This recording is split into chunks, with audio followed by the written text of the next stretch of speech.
விஷாலோட matter தான் நான் பேசணும்னு நினைச்சேன். எனக்கு ஆக்சுவலா வந்து எனக்கு அந்த கட்ஸ் புடிச்சிருந்தது.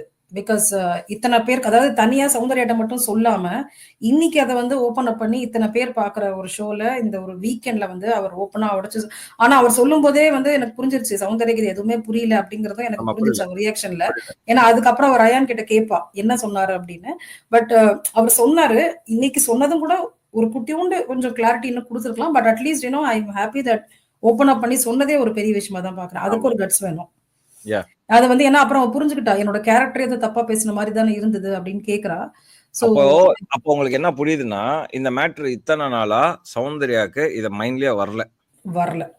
புரியுதா? அப்போ இத்தன நாளா விஷால் ஏதோ வேற எதுக்கோ சாரி கேட்கறான். வேற ம். ஏதோ ஒரு விஷயத்துக்கு சாரி கேட்கறான் அப்படின்னு சொல்லி தான் சௌந்தர்யா விட்ட மாரி இருந்தது. இன்னைக்கு விஷால் வந்து அது கிளாரிட்டியா சொன்னது it's okay. It's good. But இன்னைக்கு தான் சொல்லியிருக்காரு. Maybe correct.